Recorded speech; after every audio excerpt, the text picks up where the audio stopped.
తెలుగు రాష్ట్రాల్లో సరోగసి ముసుగులో fertility centres చేస్తున్న మోసాలు వెలుగు చూస్తున్నాయి. తెలంగాణ రాష్ట్ర రాజధాని హైదరాబాద్ అడ్డాగా పిల్లల కోసం ఎదురు చూస్తున్న దంపతులను నిలువున మోసగించిన ఘటన వెలుగులోకి వచ్చింది.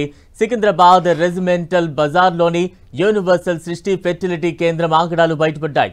ఒక చిన్నారికి క్యాన్సర్ రావడంతో తల్లిదండ్రులకు కలిగిన అనుమానం సృష్టి సంతాన సాఫల్య కేంద్రం నిర్వాహకం పేరుతో జరుగుతున్న అక్రమాలను వెలుగులోకి తెచ్చింది. పుట్టిన బిడ్డ తమ వీర్య కణాలతోనే కలిగిందా లేదా అనే అనుమానం DNA పరీక్షలతో నిజమైంది. బాధిత దంపతుల ఫిర్యాదుతో వైద్యురాలని అరెస్టు చేశారు. మరో ఇద్దరు ల్యాబ్ టెక్నీషియన్స్ ను అదుపులోకి తీసుకున్నారు. ల్యాబ్లోని పలు టెస్ట్ కిట్ శాంపిల్స్ ను స్వాధీనం చేసుకున్నారు. మరోవైపు రెవెన్యూ అధికారులు సృష్టి ఫెర్టిలిటీ సెంటర్ ను సీజ్ చేశారు.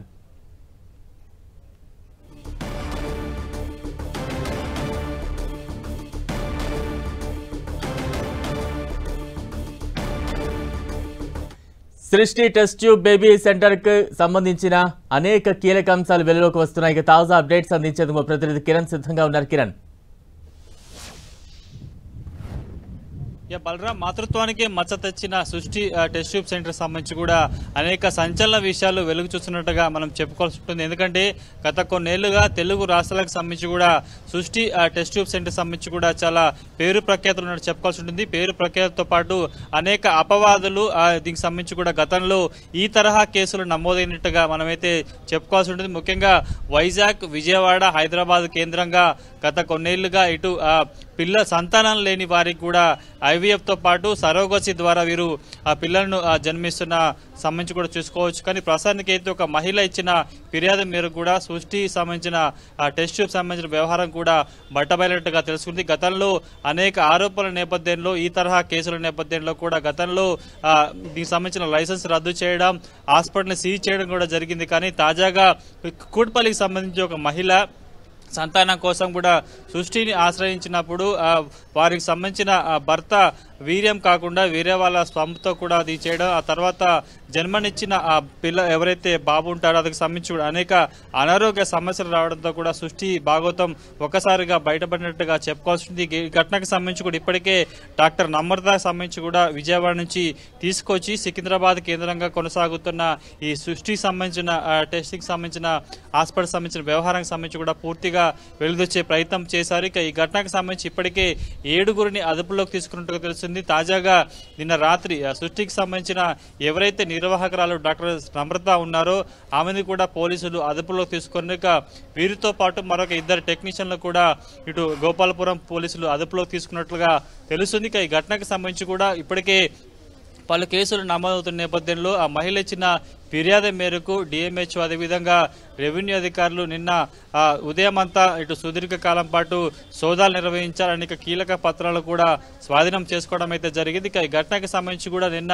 అర్ధరాత్రి 2 గంటల వరకు కూడా పోలీసులు, రెవెన్యూ అధికారులు, DHM అధికారులు డాక్టర్ నమ్రతని ఇక్కడ తీసుకొచ్చి కూడా అనేక సోదాలు చేశారు. అందుకు సంబంధించిన వివరాలు కూడా రాబట్టే ప్రయత్నం చేశారు. ఇక విచారణ జరుగుతున్న, సోదాలు సాగుతున్నంత సేపు కూడా సిబ్బంది, ఈ సృష్టిలో పనిచేస్తున్న సిబ్బంది ఎవరైతే ఉంటే వాళ్ళందరూ కూడా ఒకరిని కూడా బయటకు పంపించకుండా పూర్తిగా విచారించిన పరిస్థితి కనిపిస్తుంది. ఆ విచారణ అనంతరం సిబ్బందిని బయటకు పంపించి నమ్రతతో పాటు మరొక ఇద్దరు టెక్నీషియన్లు కూడా ఆ పోలీసులు అదుపులోకి తీసుకున్నట్టు తెలుస్తుంది. ప్రస్తుతానికి గోపాలపురం PS లో ఈ ముగ్గురిని సంబంధించి కూడా గోపాలపురం పోలీసులు విచారిస్తున్నట్టుగా తెలుస్తుంది. ఈ ఘటనకు సంబంధించి అనేక కోణాల దర్యాప్తు చేసి, ఎందుకంటే గతంలో కూడా 2018, 19, 21, 22 సంవత్సరాల్లో కూడా ఇదే తరహాగా కేసులు పలు చోట్ల నమోదైనట్టు తెలుస్తుంది. ముఖ్యంగా తెలుగు రాష్ట్రాల్లో సంబంధించి వైజాగ్, విజయవాడ కేంద్రంగా సృష్టికి సంబంధించి కూడా సంతాన లేమితో బాధపడుతున్న ఫ్యామిలీకి సంబంధించి కూడా సరోగసి, IVF ద్వారా కూడా అనేక సంబంధించిన కేసులను కూడా వీరు చేశారు. కానీ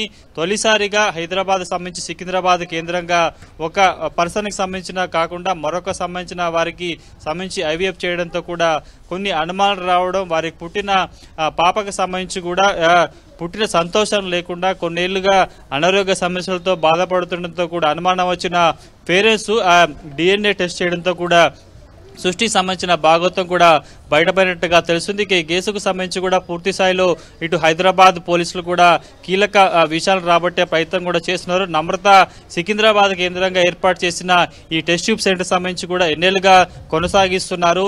కేవలం విశాఖపట్నం, విజయవాడ, సికింద్రాబాద్ కేంద్రంగా కొనసాగుతున్న ఈ టెస్ట్ ట్యూబ్ సెంటర్ ద్వారా ఎంతమందికి సరోగసి, ఐవీఎఫ్ లోని వివిధ పద్ధతుల ద్వారా సంతానం కలిగించే ప్రయత్నం చేశారో కూడా తెలుసుకునే ప్రయత్నం చేశారు. కేవలం కుక్కట్పల్లి దంపతులు ఇచ్చిన ఫిర్యాదు మేరకు ప్రస్తుతానికైతే కొన్ని మార్పుల కారణంగా కూడా వాళ్ళకి కలిగిన సంతానానికి సంబంధించిన పిల్లగాడికి సంబంధించి కూడా అనేక అనారోగ్య సమస్యలతో వ్యవహారం బయటపడిన పద్ధతుల్లో కేవలం వీరి ఒక్కరికి ఇలా చేశారా లేకపోతే ఇంకా వేరే పద్ధతిలో జరిగిందని, ఎందుకంటే వాస్తవానికి ఐవీఎఫ్ లో కూడా చాలా పద్ధతులు ఉంటాయి.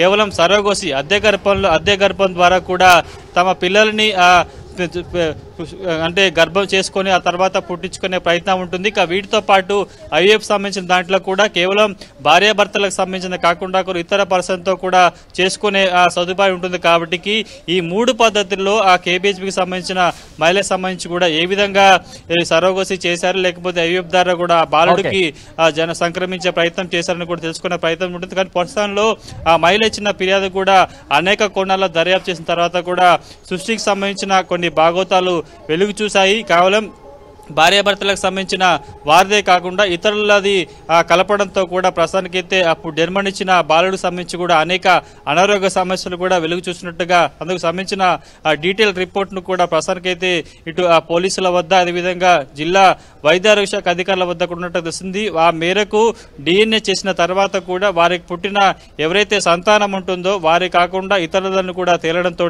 కూడా ప్రస్తుతానికైతే ఆ బాధిత కుటుంబ సభ్యులు సమాచారం ఆ తర్వాత కేసు నమోదు చేయడం జరిగింది. ఇక ఈ భాగవతం సంబంధించి కేవలం హైదరాబాదే కాకుండా విశాఖపట్నం, విజయవాడలో కూడా ఈ తరహా కేసులు జరగడం, గతంలో అనేక కేసులు నమోదయ్యాయి. అప్పట్లో అక్కడి రెవెన్యూ విధంగా వైద్యారోగ్య శాఖ అధికారులకు కూడా సృష్టికి సంబంధించిన అనేక టెస్ట్ ట్యూబ్ సెంటర్లు కూడా సీజ్ చేయడం జరిగింది. కానీ ఆ తర్వాత పేర్లు మార్చుతూ వస్తూ ప్రస్తుతానికైతే సృష్టి కూడా ఈ తరహా దందాకు చేస్తున్నట్టుగా ప్రస్తుతానికైతే గోపాలపురం పోలీసుల దర్యాప్తులో కూడా వెల్లడి తెలుస్తుంది. కాబట్టి ప్రస్తుతానికైతే నిన్న చాలా సుదీర్ఘకాలం పాటు పోలీసులు, రెవెన్యూ అదేవిధంగా వైద్య ఆరోగ్య శాఖ అధికారులు తనిఖీల తర్వాత కూడా ప్రస్తుతానికైతే డాక్టర్ నమ్రత ఎవరైతే ఈ కేసుకు సంబంధించి కీలక వ్యవహరిస్తున్నారో ఆమెతో పాటు 2 టెక్నీషియన్లు కూడా పోలీసులు అదుపులో తీసుకొని విచారణ చేస్తున్నారు. బలరాం.